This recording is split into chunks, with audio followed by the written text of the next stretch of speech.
আর মাঝখানেটাকে ভক্তি সেবা। তো কর্ম জ্ঞানের মাঝখানে ভক্তিটাকে খুব সুন্দর করে ভগবান কী করেছেন, উত্থাপন করেছেন অর্জুনের মাধ্যমে আমাদের জন্য। এই কুচিরা বসো, শুনো। আমরা আজকে ষষ্ঠ অধ্যায় পড়ব, প্রথম শ্লোক। এখানে ভগবান অর্জুনের আগের অধ্যায়ে প্রশ্ন করেছেন, তো ভগবান এখানে উত্তর দিচ্ছেন তাকে। শ্রী ভগবান উবাচ, বলুন, অনাশ্রিত কর্মফলং কার্যং কর্ম করোতি য, অনাশ্রিত কর্মফলং কার্যং কর্ম করোতি য, স সন্ন্যাসী চ যোগী চ ন নিরগ্নি ন চাক্রিয়, স সন্ন্যাসী চ যোগী চ ন নিরগ্নির ন চাক্রিয়, অনাশ্রিত কর্মফলং কার্যং কর্ম করোতি য, স সন্ন্যাসী চ যোগী চ ন নিরগ্নির ন চাক্রিয়। অনুবাদ, পরমেশ্বর ভগবান বললেন, যিনি কর্মফলের প্রতি আসক্ত না হয়ে তার কর্তব্য কর্ম সম্পাদন করেন তিনি যথার্থ সন্ন্যাসী বা যোগী। যিনি অগ্নিহোত্রাদি কর্মত্যাগ করেছেন বা দৈহিক চেষ্টা শূন্য তিনি সন্ন্যাসী বা যোগী নন। বলুন সবাই, পরমেশ্বর ভগবান বললেন, যিনি কর্মফলের প্রতি আসক্ত না হয়ে তার কর্তব্য কর্ম সম্পাদন করেন তিনি যথার্থ সন্ন্যাসী বা যোগী। যিনি অগ্নিহোত্রাদি কর্মত্যাগ করেছেন এবং দৈহিক চেষ্টা শূন্য তিনি সন্ন্যাসী বা যোগী নন। তাৎপর্য প্রভুপাদ করেছেন। এই অধ্যায়ে ভগবান শ্রীকৃষ্ণ বর্ণনা করেছেন যে অষ্টাঙ্গ যোগ মন ও ইন্দ্রিয়গুলিকে সংযত করার একটি পন্থা বিশেষ, তবে এই যোগ সকলের পক্ষে অনুশীলন করা কষ্টকর। বিশেষ করে এই কলিযুগে তা অনুশীলন করা একরকম অসম্ভব। যদিও এই অধ্যায়ে অষ্টাঙ্গ যোগের পদ্ধতি অনুমোদন করা হয়েছে, কিন্তু ভগবান অবশেষে কৃষ্ণ ভাবনাময় কর্ম বা কর্মযোগের শ্রেষ্ঠত্বের উপর গুরুত্ব আরোপ করেছেন। এই জগতে সকলেই তার পরিবার ও পরিজনের ভরণ পোষণের জন্য কর্ম করে, কিন্তু ব্যক্তিগত স্বার্থ অথবা ভোগবাঞ্ছা ব্যতীত কেউই কোনো কর্ম করে না, তা সে ক্ষুদ্র বা বিস্তৃত পরিসর যাই হোক না কেন। কিন্তু সাফল্যের মানদণ্ড হচ্ছে কর্মফলের প্রত্যাশা না করে ভগবান শ্রীকৃষ্ণের সেবা করার জন্য কর্ম করা। প্রতিটি জীবই ভগবানের অবিচ্ছেদ্য অংশ, তাই ভগবানের সেবা করাই তাদের একমাত্র কর্তব্য। শরীরের বিবিধ অঙ্গ প্রত্যঙ্গ সম্পূর্ণ শরীরের পালন পোষণের জন্য কর্ম করে, তাদের আংশিক স্বার্থসিদ্ধির জন্য নয়। তেমনি যে মানুষ ব্যক্তিগত স্বার্থের পরিবর্তে পরব্রহ্মের তৃপ্তির জন্য কর্ম করেন তিনিই হচ্ছেন প্রকৃত সন্ন্যাসী, প্রকৃত যোগী। সন্ন্যাসীরা অনেক সময় কৃত্রিমভাবে মনে করে যে তারা সব রকম জাগতিক কর্তব্য থেকে মুক্ত হয়েছে এবং তাই তারা অগ্নিহোত্র যজ্ঞাদির অনুষ্ঠান ত্যাগ করে, কিন্তু প্রকৃতপক্ষে তারা স্বার্থপর, কারণ তাদের লক্ষ্য হচ্ছে নির্বিশেষ ব্রহ্মসাযুজ্য লাভ করা। এই সমস্ত বাসনা জাগতিক কামনা থেকে মহত্তর হলেও তা স্বার্থশূন্য নয়। ঠিক তেমনি সব রকমের জাগতিক ক্রিয়াকলাপ পরিত্যাগ করে অর্ধনিমিলিত নেত্রে যে যোগী তপস্যা করে চলেছেন তাও ব্যক্তিগত স্বার্থ বা আত্মতৃপ্তির দ্বারা প্রভাবিত। কিন্তু কৃষ্ণ ভাবনায় ভাবিত ভক্ত কেবল পরমেশ্বরের তৃপ্তি সাধন করার জন্য নিঃস্বার্থভাবে কর্ম করেন। কৃষ্ণ ভাবনাময় ভক্তের আত্মতৃপ্তির কোনো বাসনা থাকে না। শ্রীকৃষ্ণের সন্তুষ্টি বিধান করাটাই তার সাফল্যের একমাত্র মানদণ্ড। তাই তিনিই যথার্থ যোগী যথার্থ সন্ন্যাসী। বৈরাগ্যের মূর্ত বিগ্রহ শ্রী চৈতন্য মহাপ্রভু প্রার্থনা করেছেন যে ন ধনং ন জনং ন সুন্দরীম কবিতাং বা জগদীশ কামে মম জন্মনি জন্মনি ঈশ্বরে ভবতা ভক্তিরহৈ তুকি ত্বয়ি। হে জগদীশ্বর, আমি ধন কামনা করি না, আমি অনুগামী কামনা করি না, এবং আমি সুন্দরী স্ত্রীও কামনা করি না। আমি একমাত্র আমার কামনা হচ্ছে আমি যেন জন্ম জন্মান্তরে তোমার প্রতি অহৈতুকী ভক্তি লাভ করতে পারি। এখানে ছিল প্রভুপাদের খুব প্রাঞ্জল তাৎপর্য সমাপ্ত। তো যদিও এটা ধ্যান যোগ, কিন্তু প্রভুপাদ এখানে ভগবান শ্রীকৃষ্ণ ব্যাখ্যা করছেন, প্রভুপাদ তাৎপর্য বর্ণনা করছেন কি, যে প্রকৃত সন্ন্যাসী, প্রকৃত যোগীকে যে ভগবান শ্রীকৃষ্ণের জন্য কর্ম করেন। তো আমরা খাই প্রতিদিন, সেটা কি শ্রীকৃষ্ণের জন্য কর্ম? হ্যাঁ হ্যাঁ, আমরা খাচ্ছি, সেটা শ্রীকৃষ্ণের জন্য কর্ম। কেন? আমরা খাওয়ার আগে ভগবানকে ভোগ লাগাচ্ছি, শ্রীকৃষ্ণের ভাবনায় কর্ম হলো। ঠিক তদ্রুপ সমস্ত কর্মই ভগবানের প্রীতির উদ্দেশ্যে করতে হবে। না খেতে আমরা থাকতে পারবো না, খেতে হবে। তো প্রভুপাদ এখানে বলছেন কিন্তু সেটা কি করতে হবে, যা কর্ম আমরা করি না কেন সেটা কর্মফলের প্রত্যাশা না করে ভগবান শ্রীকৃষ্ণের সেবার উদ্দেশ্যে সেটা করতে হবে। তো কর্মযোগে বিভিন্ন জায়গায় এখানে তৃতীয়, চতুর্থ, পঞ্চম এই সমস্ত অধ্যায়ে কর্ম সম্বন্ধে বলা হচ্ছে যে 3 ধরনের কর্ম আছে। একটা হচ্ছে কর্ম, আর একটা অকর্ম, আর একটা বিকর্ম। কর্ম, অকর্ম, বিকর্ম। আমরা কোনটা করবো?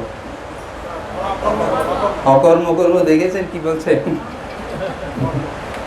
অকর্ম করবো বলছে। আমরা কর্ম করবো না। আমরা সাধারণ মানুষ বলে কর্মই ধর্ম, খেটে খাও নাকি? না খাটলে খাবো কোথার থেকে? বিদেশের মানুষ, ইউরোপ, আমেরিকা, ওরা এত উন্নত, ওরা হচ্ছে ওয়ার্কোহলিক, ওয়ার্ক ইজ ওয়ার্শিপ ওরা বলছে। হ্যাঁ, সারাদিন কী করতে হবে? না খাটলে খাবো কোথায়? পয়সা আসবে কোথায়? টিভি, ফ্রিজ, ফ্যানগুলো ঘুরছে, কোথা থেকে বিল দেবো নাকি? কাজ করতে হবে নাকি? কর্মই ধর্ম। কিন্তু এখানে কি বলছেন? হ্যাঁ, কর্ম আমরা করব, কিন্তু শ্রীকৃষ্ণের প্রীতির উদ্দেশ্যে কর্ম করব। এটা কৃষ্ণ করতে বলেছেন, যে কর্ম করলে তার ফল ভোগ করতে হবে না। প্রতিটা কর্ম একটা ফল ভোগ দিচ্ছে না আমাদের? কি কি ফল দিচ্ছে? 2টো ফল দিচ্ছে, কর্মফল। কি কর্ম? একটা হচ্ছে পুণ্য কর্ম, একটা পাপ কর্ম। দুটোর একটা আমাদের প্রতিদিন সকাল থেকে সন্ধ্যা যা কিছু করছি, হয় পুণ্য, না হলে যে কোনো একটা আছে। কিন্তু কৃষ্ণ বলছে না, তুমি অকর্ম করো, তার মানে যেটার পাপও হবে না, ওর পুণ্য হবে না। সেটা কীভাবে করবো? কে বলতে পারবে কীভাবে করবো? কীভাবে করলে পাপও হবে না, পুণ্য হবে না? হ্যাঁ বলুন বলুন।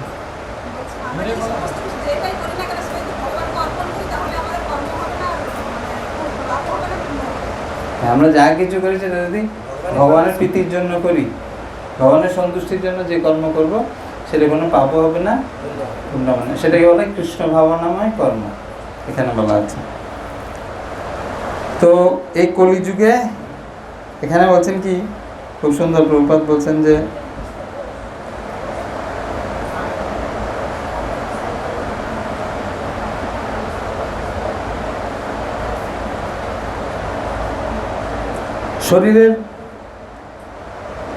শরীরের বিবিধ অঙ্গ প্রত্যঙ্গ সম্পূর্ণ শরীরের পালন পোষণের জন্য কর্ম করে না?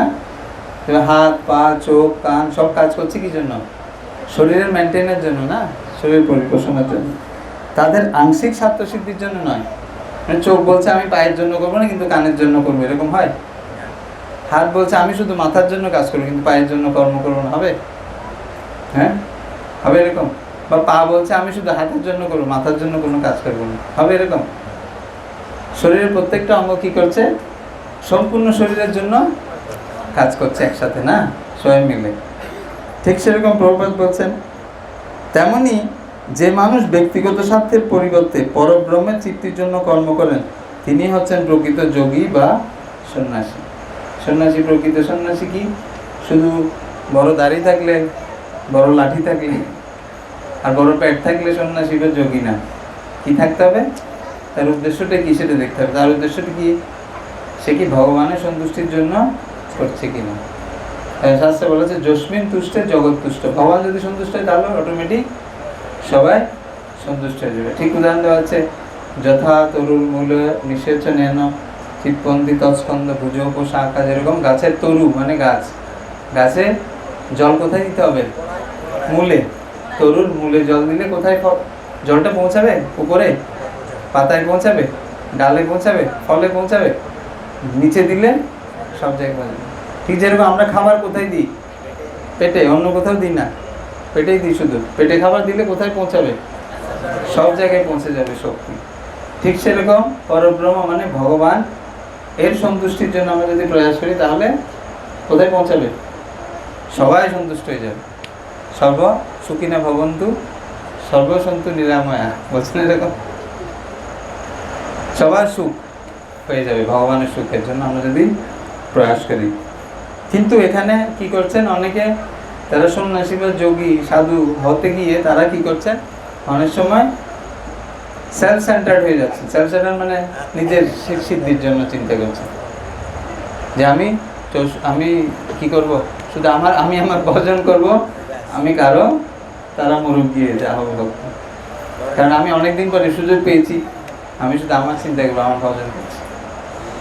সন্ন্যাসী অনেক সময় কৃত্রিমভাবে মনে করে যে তারা সব রকম জাগতিক কর্তব্য থেকে মুক্ত হয়েছে, তাই তারা অগ্নিহোত্র যজ্ঞাদি অনুষ্ঠান, বিভিন্ন অনুষ্ঠান কর্তব্যকর্ম তারা ত্যাগ করে তখন। কিন্তু প্রকৃতপক্ষে তারা স্বার্থপরায়ণ। হ্যাঁ, যারা শুধু নিজে চিন্তা করছে তারা হচ্ছে স্বার্থপরায়ণ। কি করতে হবে? এই সমস্ত বাসনা জাগতিক কামনা থেকে মহত্তর হলেও তার স্বার্থ শূন্য নয়। কারণ শুধু নিজে চিন্তা করছে আমি আমার ভজন করবো, আমি সব কিছু করবো, সেটাও একটা স্বার্থ। আবার জাগতিকভাবে অনেকে মনে করছে আমি একটা স্কুল করবো, আমি অনাথ আশ্রম করবো, সেটাও একটা স্বার্থ। কিরকম? ও বলছে নাম যশ করার জন্য। একটা আছে, প্রভুপাদ বলছেন একটা অনাথ আশ্রম আছে, ঠিক আছে, ওই অনাথ আশ্রমে অনেকগুলো বাচ্চা পড়ে, কিন্তু তোমার বাচ্চাকে তুমি যেভাবে খেতে পড়তে দাও, অনাথ আশ্রম ছেলেগুলো ওইভাবে দেবে? যদি তুমি অনাথ আশ্রমটা করেছো একই রকম দেবে তুমি? কখনো চিন্তা করবে না একই রকম। সে তার বাচ্চার জন্য আলাদা ফ্যাসিলিটি থাকবে। অনাথ আশ্রম তাহলে স্বার্থ হলো, নিঃস্বার্থ হলো সেটা? তাহলে কেবলমাত্র এখানে কি বলছেন, ঠিক তেমনি সব রকমের জাগতিক ক্রিয়াকলাপ পরিত্যাগ করে অর্ধনির্মিত নেত্রে যে যোগী তপস্যা করে চলেছেন তাও ব্যক্তিগত স্বার্থ অথবা আত্মতৃপ্তির জন্য প্রভাবিত। কিন্তু কৃষ্ণ ভাবনাময় ভাবিত ভক্ত কেবল পরমেশ্বরের তৃপ্তি সাধন করার জন্য নিঃস্বার্থভাবে কর্ম করেন। কৃষ্ণ ভাবনাময় ভক্তের আত্মতৃপ্তির কোনো বাসনা থাকে না। আত্মতৃপ্তি খুব ইম্পর্ট্যান্ট একটা জিনিস। সবাই এই জগতে সন্তুষ্ট থাকতে চায় না? যখন কাপড় কিনতে যাচ্ছি অনেক দোকান ঘুরছি না সন্তুষ্ট হওয়ার জন্য, মানে কোনটা কিনলে হবে। আবার কিনতে গিয়ে অনেক দরদাম করে ভাবছি আমি জিতবো, দোকানিকে আমি ঠকাবো, আমি জিতবো। খেতে গিয়েও মানুষ কত ধরনের খাবার আছে না? কি পশু পাখিদের জন্য নির্দিষ্ট খাবার, মানুষের জন্য কত ধরনের খাবার, ভ্যারাইটিস না, হাজার হাজার লক্ষ লক্ষ পদ। এক ধরনের পছন্দ এক রকমের না? কেউ উচ্ছে খেতে পছন্দ করে, আবার কেউ কচু খেতে পছন্দ করে, কেউ আবার আলু খায় না, কেউ আবার বেগুন খায় না, নাকি? এক ধরনের চয়েস, এক ধরনের পছন্দ। ওখানেও আত্মতৃপ্তির একটা বিষয় থেকে যায়। আমি প্রসাদ খাচ্ছি, তাও একটা আত্মতৃপ্তি আছে, কোনটা আমার পছন্দ কোনটা আমার পছন্দ নয়। হ্যাঁ, এই আত্মতৃপ্তির দ্বারা প্রভাবিত হওয়া যাবে না কৃষ্ণ ভাবনা কোনো সময়। বা ভক্তদের ক্ষেত্রে আমি দেখি, প্রচারের ক্ষেত্রে আমি একটা বড় অনুষ্ঠান করলাম, বিশাল, আমরা সবাই মিলে একটা নৃসিংহ দেবের অনুষ্ঠান করলাম, বা জন্মাষ্টমী আমরা একটা অনুষ্ঠান করলাম, তা আমরাও খুব আত্মতৃপ্তি হয়ে যাই না, খুব সুন্দর সাকসেসফুল। কিন্তু ভাবধারাতে আমাদের থাকবে আমরা কৃষ্ণের সন্তুষ্টির জন্য এটা করছি, নৃসিংহদেবের সন্তুষ্টির জন্য বা ভগবান শ্রীকৃষ্ণের সন্তুষ্টির জন্য আমরা জন্মাষ্টমীটা করছি, আমাদের আত্মতৃপ্তি হওয়ার জন্য নয়। বেশিরভাগ ক্ষেত্রে আমি দেখেছি যখন আমরা এভাবে আত্মতৃপ্তি হই, পর মুহূর্তে একটা ক্লেশের সৃষ্টি হয়ে যায়। এটা স্বার্থপর একটা, যে আমরা এটা করেছি ভালো, আমরা করেছি। সেই জন্য এখানে বলা আছে এই আত্মতৃপ্তির দ্বারা প্রভাব থেকে মুক্ত হতে। কিন্তু কৃষ্ণভবনে ভাবিত ভক্ত কেবল পরমেশ্বর তৃপ্তি সাধন করার জন্য নিঃস্বার্থভাবে কর্ম করে চলেন। তার উদাহরণ আমরা দেখতে পাই প্রভুপাদ যখন আমেরিকা গেছেন 1967, প্রায় 1974-5 দিকে প্রভুপাদ একবার ভক্তদের নিয়ে এরকম বসে আছেন। প্রভুপাদ ভক্তদের বলছেন, দেখো এই যে তোমরা এত ভক্ত এসছো এখানে আমার কোনো কৃতিত্ব নেই। কেন? কারণ আমি এত দূরে এসেছি শুধুমাত্র একটা ইচ্ছে পূর্ণ করার জন্য, আমার গুরুদেবের বাসনা। আমার গুরুদেব চেয়েছিলেন সারা পৃথিবীতে কি হবে, পৃথিবীর সব নগরাদি গ্রামে চৈতন্য মহাপ্রভুর ইচ্ছাটা পূর্ণ হবে। তো আমার গুরু মহারাজ আমাকে আশীর্বাদ করেছেন, তার আশীর্বাদে আমি এখানে এসেছি। আর যেহেতু আমি এখানে এসেছি, তা আমার গুরু মহারাজ তোমাদেরকে আমার কাছে পাঠিয়ে দিয়েছেন। কেন? যেহেতু আমি আমার গুরুদেবের সেবা করতে চাই, সেজন্য গুরু তোমাদেরকে আমার কাছে পাঠিয়ে দিয়েছে, যাতে আমি আমার গুরু সেবা করতে পারি। এই হচ্ছে ভাব। প্রভুপাদ এত বড় সোসাইটি করেছেন, কৃষ্ণ প্রভুপাদকে সারা পৃথিবী দিয়েছেন না প্রচার করার জন্য, পুরো পৃথিবী দিয়ে দিয়েছেন। যেখানে যাবে সেখানে সাকসেস। আমেরিকা যাও, কানাডা যাও, লন্ডন যাও, রাশিয়া যাও, এমনকি ইরান ইরাক পর্যন্ত যাও, অসুবিধা নেই। পাকিস্তান প্রভুপাদ যাননি, এখন আছে ইসকন। হ্যাঁ, প্রভুপাদ নিজে গেছেন, শিষ্যদের পাঠিয়েছেন সব জায়গায় মানুষ কৃষ্ণমানিতটাকে গ্রহণ করেছে প্রভুপাদের কারণে। কিন্তু প্রভুপাদ কিরকম ভাব? প্রভুপাদের ভাব হচ্ছে না, আমি না। এখানে প্রভুপাদ খুব সুন্দর তাৎপর্য, এখানে শ্রী চৈতন্য মহাপ্রভুর উদাহরণ দিচ্ছেন। কি? বৈরাগ্যের মূর্ত বিগ্রহ শ্রী চৈতন্য মহাপ্রভু প্রার্থনা করেছেন ভগবানের কাছে। কি? হে ভগবান, আমি কি ধন চাই না, আমি কি চাই না, অনেক জনও চাই না, অনেক সুন্দরী পতিপত্নী সুন্দর কিছু চাই না। আমি কি চাই? চাই না। তাহলে কিছু না কিছু একটা চাইতে হবে, জিরো তো হতে পারবে না। জন্মে জন্মে আমি কি চাই? তোমার সেবা করতে চাই। আমি কেবলমাত্র তোমার সেবা করতে চাই। যখন ধ্রুব মহারাজকে প্রশ্ন করেছেন, ধ্রুব মহারাজ ভগবানকে পাওয়ার জন্য বনে যাননি, কেন গেছিলেন? তার বাবার চেয়েও বড় সাম্রাজ্যের জন্য। কেন? তার বাবার কোলে তার বিমাতা তাকে বসতে দেয়নি। বলছে, আমার গর্ভ থেকে তোমাকে জন্মগ্রহণ করতে হবে যদি তুমি তোমার বাবার কোলে বসতে চাও। উত্থানপাদ রাজা, উত্থানপাদের দুটো স্ত্রী, সুনীতি এবং সুরুচি। সুনীতির সন্তান ছিল ধ্রুব, আর সুরুচির সন্তান হচ্ছে উত্তম। উত্তম বাবার কোলে বসেছিল। তো ধ্রুব ছোট বাচ্চা, বুঝে না, সেও বাবার কোলে বসতে গেছে। যে বাবার কোলে বসতে যাবে, তখন তার বিমাতা সুরুচি বলছে, না, তুমি বসতে পারবে, তোমাকে আমার গর্ভ থেকে জন্মগ্রহণ করতে হবে যদি তুমি বসতে চাও।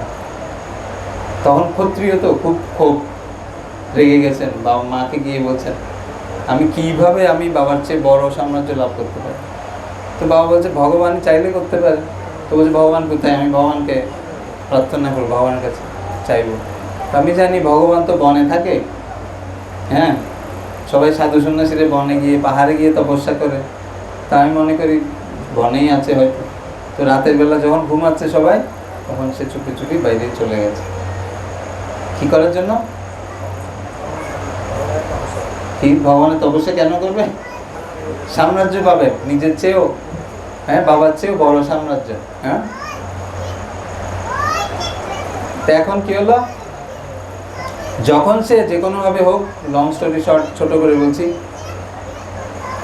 যখন সে ভগবানকে লাভ করলো, 6 মাসের মধ্যেই ভগবান তাকে স্পর্শ করলো তার শঙ্খের দ্বারা।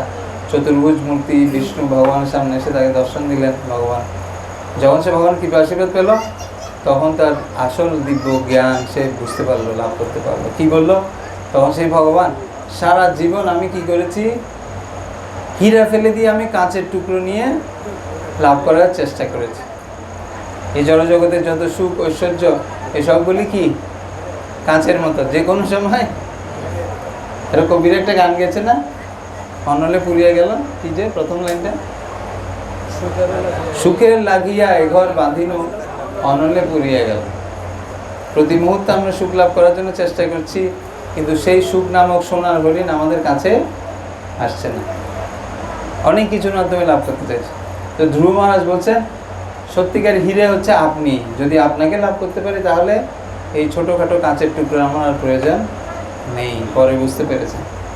ঠিক সেরকম প্রহ্লাদ মহারাজ যখন নৃসিংহদেব তার প্রার্থনায় সন্তুষ্ট হয়েছেন, নৃসিংহদেব বলছেন কি বর চাও তুমি, কি চাও তুমি বর? বলছে ভগবান আমি কি ব্যবসায়ী যে আমি হরে কৃষ্ণ করবো আর আপনার কাছে চাইবো কি? ভগবান আমার মেয়ের বিয়ে দাও, ছেলের চাকরি দাও, আমাকে এটা দাও, আমাকে সেটা দাও, আমার বড় পোস্টিং দাও নাকি? আমি তো ব্যবসায়ী না, আমি আপনার ভজন করছি আপনাকে লাভ করার জন্য। আমি এটা সেই জগতের জিনিস চাওয়ার জন্য না। এই জগৎ জিনিসগুলো আসবে আবার চলে যাবে না, এগুলো তো অস্থায়ী। সুখম আত্যন্তিকম যদ্বৎ দুঃখগ্রাহ্যম অতীন্দ্রিয়ম। যদি কেউ অতীন্দ্রিয় সুখ লাভ করতে পারে এগুলো তার কাছে কিছুই না।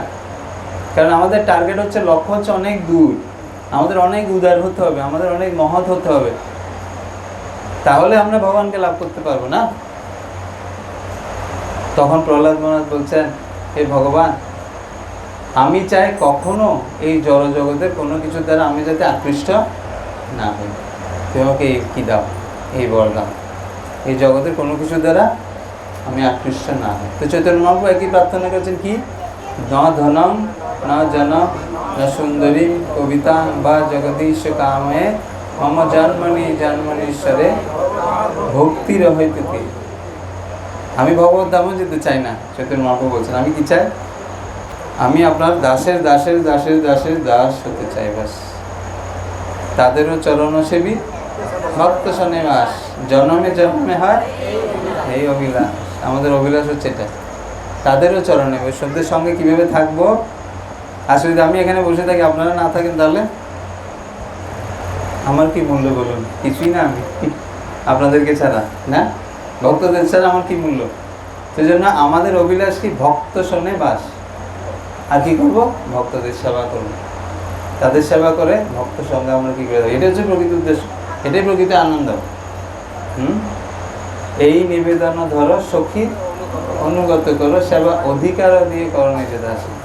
আমরা যখন ভগবানের কাছে হরিনাম করছি, ভক্তি জীবনে আসছি, তখন ধীরে ধীরে ভগবান আমাদের প্রতি প্রসন্ন হয়ে আমাদেরকে তার সেবা করার সুযোগগুলো দিচ্ছে।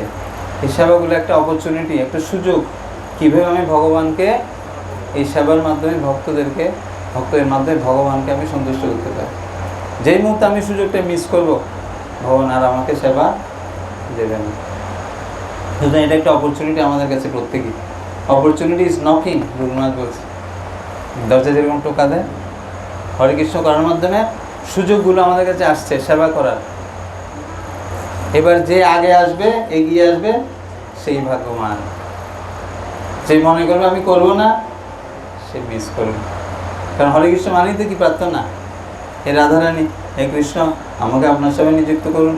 গুরু মহারাজ প্লিজ প্লিজ প্লিজ, কত জন্ম আমি আপনার সেবা করতে পারিনি, এখন আমি যে কোনোভাবে হোক আপনার সেবায় একটা সুযোগ পেয়েছি, আমার একটা সুযোগ দিন আপনার সেবা যাতে করতে পারে।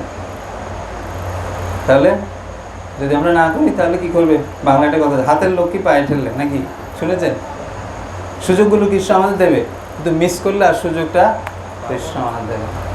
সেজন্য আমরা প্রার্থনা করছি সবসময় কীভাবে আমরা ভক্ত সঙ্গে থেকে ভগবানকে দেখতে পাচ্ছি না, ভগবান প্রতিনিধি গুরু মহারাজ, কীভাবে আমি তার সেবায় যুক্ত হতে পারি।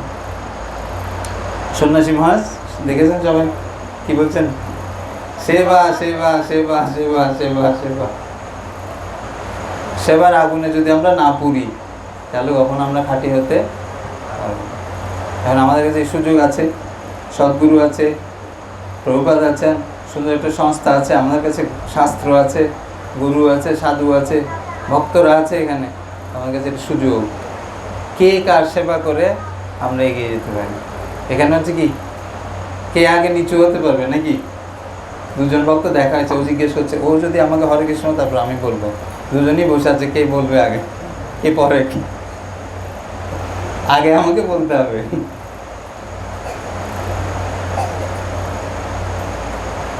এরকম 6 ধরনের অপরাধ আছে বৈষ্ণব অপরাধের মধ্যে। নিন্দা করা, আর কি কি এটা, নিন্দন্তি, অভিনন্দন না করা, তাকে দেখে খুশি না হওয়া। হ্যাঁ, অভিনন্দন না করা, একটা হচ্ছে আঘাত করা, একটা হচ্ছে নিন্দা করা, আর হচ্ছে দেখে খুশি না হওয়া, হত্যা করা। দেখে তাকে অভিনন্দন না করা অপরাধ, নিন্দা করা অপরাধ, আর কি বাড়িতে আসলে খুশি না হওয়া, তাকে দেখলে খুশি না হওয়া অপরাধ, এগুলো বৈষ্ণবের দেখলে। কারণ আমরা ভক্তি করছি কেন? আনন্দ পাওয়ার জন্য।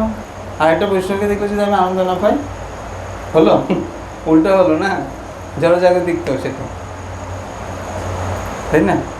সেই জন্য অনেকগুলো অপরাধ আছে এরকম। তো আমাদের কাছে এই সুযোগ আসছে, অনেক অনেক জন্মের প্রভাবে এই সুযোগটা আমরা পাচ্ছি, ভক্ত সংগ্রহ করার, ভগবান ভক্তি করার, হ্যাঁ, ভগবানের সেবা করার, ভগবানের ভক্তের সেবা করার, এই সুযোগগুলো আমাদের কাছে আছে। তো চৈতন্য মহাপ্রভু বলছেন, আমি যাতে জন্মে জন্মে আপনার অহৈতুকী ভক্তি করতে পারি। ভক্তিটা এই যুগে, এই জগতে, এই জন্মের নয়, জন্মে জন্মে যাতে আমি করতে পারি। তাই আমাদের সুযোগ। কীভাবে আমরা করতে পারি? একটা দুটো বলুন, কীভাবে আমি সেবা করতে পারি? কী কী সেবা করতে পারি? প্রচারের মাধ্যমে। প্রচারেরও অনেক কিছু আছে। কি প্রচার? গ্রন্থ প্রচার করতে পারি আমরা। আর ভক্তদেরকে, নতুন ভক্তদের তাদের উৎসাহ দিয়ে নিয়ে আসতে পারি। আর বলে দিয়েছে। আর আর কিছু? যারা প্রচার করছে তাদের হেল্প করতে পারি। হ্যাঁ, অনেক ভক্তদের নিয়ে একসাথে হরিনাম করতে পারি, বাইরে গিয়ে রাস্তায় নগর কীর্তন করতে পারি, নাকি গ্রন্থ বিতরণ করতে পারি। যারা করছে তাদেরকে আমরা হেল্প করতে পারি, নিজে যদি করতে না পারি তাদেরকে নিয়ে আসতে পারি তাদের কাছে। তো শাস্ত্রে বলছে প্রাণের অর্থের ধিয়া বাঁচা। চেষ্টা করে যে কোনো একটা এর মধ্যে যেটা আমি পারি সেভাবে সন্তুষ্ট হওয়ার চেষ্টা করতে পারি। কিন্তু সেবা আমাকে যুক্ত থাকতেই হবে কোনো না কোনো সেবা। কারণ কি, আমরা হরে কৃষ্ণ মন্ত্র করার মধ্যে আমি তো সেবা চাইছি, সকালে অনেকক্ষণ ধরে সেবা চাইছি, এবার আর সেবা করছি, তাহলে হলো? পদের সাথে কাজের মিল হলো? তাহলে তো ইনডাইরেক্টলি চিটিং হচ্ছে, সেটা সেবা চাইছি আর সেবা করছি না। তো আমাদের সবার হার্দিক চেষ্টা করতে হবে যে আজকে আমি কী সেবা করতে পারছি, বা দিনের শেষে কী সেবা আমি করলাম, গুরু কৃষ্ণের কী সেবা আমি তাদের যুক্ত করলাম। এটা সবার জন্যে, আমার জন্য, ব্রহ্মচারীর জন্য প্রয়োজন, গৃহস্থের জন্য প্রয়োজন, বানপ্রস্থ সন্ন্যাস, সবার জন্য এই আশ্রমে এটা প্রয়োজন। কারণ কি, আমরা গুরু বৈষ্ণব আমাদের যেভাবে গ্রহণ করেছেন ভগবদ্ধামে নিয়ে যাওয়ার জন্য, আমাদের হেল্প করবেন না, তখন আমরা তাদের জন্য আমাদের কিছু সেবা করতে হবে। সেটা একা অনেক সময় আমরা পারবো না, তখন সেই জন্য কি প্রয়োজন? আমাদের আন্দোলনটা হচ্ছে সংকীর্তন, যেখানে সবাই মিলে আমরা একে অন্যকে হেল্প করব, একজন আরেকজনকে। না, একাকী আমার নাহি পায় বল, হরিনাম সংকীর্তন, তুমি কৃপা করি শ্রদ্ধা বিন্দু দিয়া দেহ কৃষ্ণ নাম। ভক্ত ভক্তের সাথে প্রার্থনা করছে, একজন আরেকজন আমরা হেল্প করতে পারি। কৃষ্ণ সে তোমার, কৃষ্ণ দিতে পারো তোমারও সকলকে।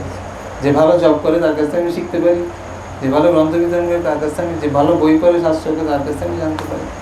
একজন ভক্ত, আমাদের সবার এক ধরনের গুণ আছে, কিন্তু আমরা ম্যাক্সিমাম দেখি না, আমরা দোষটাই বেশি দেখি। কি, সবার মধ্যে গুণ আছে, হয়তো আমার চেয়ে বেশি আছে সবার, কিন্তু আমরা দেখতে পাই না সেটা। কারণ কি, বহু নাম জন্মনাম অন্তে জ্ঞানবান্নাম প্রবর্ততে বাসুদেব সর্বমিতি সমহাত্মা সুদুর্লভ। আমরা হচ্ছে সেরকম, আপনারা সেরকম, সুদুর্লভ সবাই। বহু বহু জন্মের পরে কেউ একজন এই সুযোগটা পায় যে কৃষ্ণ যে ভগবান এটা বুঝতে পারে, তার আরাধনা করে, তার ভক্তি করে, তার ভজন করে, ভগবত ভক্তির নিয়মগুলো পালন করছে। এটা এক জন্মে আমরা এখানে আসিনি, অনেক অনেক জন্মে অনেক কিছু করেছিলাম, এই জন্য আমাদের এই অপরচুনিটিসটা ভগবান দিয়েছেন। এই সুযোগটা হারিয়ে ফেললে হবে না, আবার কি পাবো? তো সেই জন্য যত বেশি আমরা সবাই নিজেকে যুক্ত থাকতে পারবো, বেশি বেশি ভক্ত সঙ্গ করবো। ভক্ত সঙ্গ ছাড়া কোনো গুরুত্ব নেই, এবং ভক্ত সঙ্গে ভগবানের সেবায় যুক্ত থাকবে। চৈতন্য মহাপ্রভু যে রথযাত্রা আসছে, চৈতন্য সবাইকে নিয়ে কি করেছেন, গুন্ডিচা মার্জন করছেন রথের আগের দিন, মনে না? রথের আগের দিন না কয়েকদিন আগে, হ্যাঁ রথের আগে। তো কী করছেন সবাই মিলে, কি করছেন? গুন্ডিচা মার্জন। মার্জন মানে পরিষ্কার করা আর কি।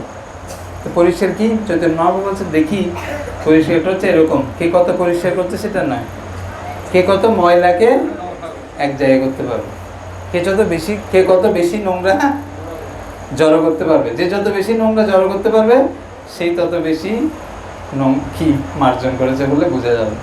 কে কত পরিষ্কার করেছে সেটা না, কে কত নোংরাকে জড়ো করতে পারবে। আমাদের কে আছে, আমরা আমাদের নোংরাটা ভগবানের কাছে বলি কজন আছে দেখি? খুব কমই। নিজের দুর্বলতাটা ভগবানের সামনেও বলতে লজ্জা পায়। নিজের যে খারাপ দিকটা, খারাপ অভ্যাসগুলো মানুষের কাছে বলা দূরে থাক, ভগবানের কাছে বলতে লজ্জা পাই, আমরা বলি না। কিন্তু আচার্যরা দেখুন, কবিরাজ কৃষ্ণদাস কবিরাজ গোস্বামী বলছেন কি, পুলিশের কীট হইতে মহিষের লঘিষ্ঠ। পুলিশ মানে পায়খানার মল, তার চেয়ে আমি লঘিষ্ঠা। জগায় মাদায় হইতে মহিষে পাপিষ্ঠা। জগায় মাদায় কি, তার চেয়ে আমি বেশি পাপি। কৃষ্ণদাস কবিরাজ গোস্বামী বলছেন, যিনি চৈতন্য চরিতামৃতে লিখেছেন, মোর নাম যে লয় তার পুণ্য ক্ষয়, আমার নাম যে নেবে তার পুণ্য নষ্ট হয়, এরকম বলছেন। ভক্তিবিনোদ ঠাকুর বলছে না, পতিত পাবন হেতু তব অবতার, মোর সম পতিত প্রভু কজন আছে এখানে বলি আমরা, আমি তো বলি না। তো যখন আমরা এইভাবে এই জায়গায় পৌঁছাতে পারবো, তখন আমাদের ভক্তি জীবন শুরু হবে। নিজেকে নিজে দীক্ষা দেওয়া, আমার পরিস্থিতির জন্য, আমার কি আমি করতে পারছি না, সেজন্য এখানে বলছে আত্মতৃপ্ত না হয়ে উল্টো ত্রুটিগুলো খোঁজা। কি ত্রুটি হয়েছে, যাতে নেক্সট টাইম আমি ওই ত্রুটিগুলো কাটিয়ে উঠে আরও ভালো অনুষ্ঠান করতে পারবো। ভালো অনুষ্ঠান করে খুশি হওয়ার দরকার নেই, এই অনুষ্ঠানে কি ত্রুটি হয়েছে নেক্সট টাইম আমি তার চেয়ে ভালো করতে হবে। এই হচ্ছে কি এগিয়ে যাওয়ার পন্থা। এইভাবে আমরা নিজের সন্তুষ্টি, নিজের আত্মতৃপ্তি বা স্বার্থপর না হয়ে আমরা কৃষ্ণের স্বার্থ, গুরুর স্বার্থ, সেটা দেখে যত বেশি চিন্তা করবো, এগিয়ে যাব, তত আমরা আনন্দ হব। হরে কৃষ্ণ। আর কোনো প্রশ্ন আছে? বলুন। বাসুদেব, হ্যাঁ, কিন্তু প্রভুপাদ এখানে বলছেন, দেখতে পাবেন তাৎপর্যে। বাসুদেব মানে কৃষ্ণ, সর্বম মানে সব কিছু, কৃষ্ণই সব কিছুর ইতি, শেষ যদি শুরু থেকে শেষ যা কিছু আছে সবই কৃষ্ণ, এটা ভাববে। কিন্তু সেরকম লোক খুবই কম, শুধু দুর্লভ না, সুদুর্লভ। মহাত্মা, সেরকম মহাত্মা সুদুর্লভ। মহাত্মা মানে কি? প্রভুপাদ বলছেন, মহাত্মা মানে যে নিজের চিন্তা না করে সবসময় অন্যের কল্যাণের কথা চিন্তা করবে, সে হচ্ছে মহাত্মা। শুধু নামের আগে মহাত্মা লাগালে হবে না, আছে না নামের আগে মহাত্মা অনেকের, এরকম হবে না, সে মহাত্মা না। মহাত্মা হচ্ছে যে সবসময় নিজের সুখের জন্য চাইছে না, সবসময় চাইছে অন্যের কী করে আমি কল্যাণ করতে পারি, এই ভাবনা তার সবসময়, এই হচ্ছে মহাত্মা। সেরকম বাসুদেব সর্বমিতি, যিনি সব কিছু, তাকে সন্তুষ্ট করা, সব কিছু তার মাধ্যমে গুরুকে, বৈষ্ণবদেরকে সন্তুষ্ট করা, এটাই সব ভাবছে সে সবসময়। এরকম মহাত্মা সুদুর্লভ, রেয়ারেস্ট অফ দি রেয়ার। ইংরেজি। আর কোনো প্রশ্ন আছে কারো? 8টা বেজে গেছে।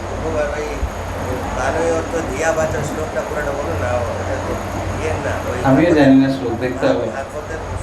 আচ্ছা, দেখতে হবে। আচ্ছা, এতাবান মনে করছে না এখন পুরোটা। প্রভুপাদ যেটা বলেছেন আমি সেটাই বলছি। প্রাণের অর্থে দিয়ে বাঁচা, প্রাণ মানে সম্পূর্ণরূপে শরণাগত, তার সম্পূর্ণরূপে নিজের জীবন উৎসর্গ করা। অর্থ মানে ধন সম্পদ, সুযোগ সুবিধা, ফ্যাসিলিটি। যেমন অনেকে আছে, কেউ বলছে আমার জায়গা আছে অনেক, আপনারা এখানে এসে মন্দির করুন, এরকম অনেকে বলেন। যেমন অমৃশ প্রভু, তিনি কী করেছেন, তার যা অর্থ আছে, প্রভুপাদকে কথা দিয়েছেন, আমি মায়াপুরে এই বড় মন্দিরে আমি হেল্প করবো, দিয়ে দিয়েছেন। আমি কখন বাঁচবো, প্রভুপাদকে আমি কথা দিয়েছি, তাড়াতাড়ি মন্দির করো, আমি যাতে আমার যা দেওয়ার প্রভুপাদকে সেটা দিতে পারি। এরকম ধিয়া মানে বুদ্ধি, কেউ কিছু সময়তে প্রচার করছে, আমি তাকে হেল্প করতে পারি, তার কাছে নিয়ে আসতে পারি, বা নিজে বুদ্ধি করে কোথাও কিছু প্রচারের অ্যারেঞ্জমেন্ট করতে পারি না, এরকম আর কি। আর বাঁচা মানে ডাইরেক্ট প্রচার বলা তাদের। প্রভুপাদ আরও সুন্দর ব্যাখ্যা করেছেন, আপনি করলে বুঝতে পারবেন, আমার যা মনে আছে বলছি। হরে কৃষ্ণ। আর কোনো প্রশ্ন আছে কেন? তাহলে এখানে শেষ করি।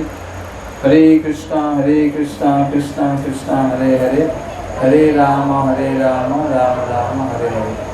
এই কলিযুগের হচ্ছে যুগধর্ম। আপনারা সবাই হরিনাম করুন, এরকম এখানে ভক্ত সঙ্গ হয়, সেখানে আসুন।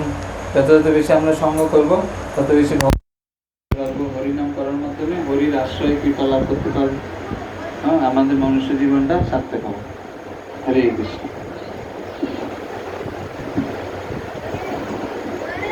কি বলবো?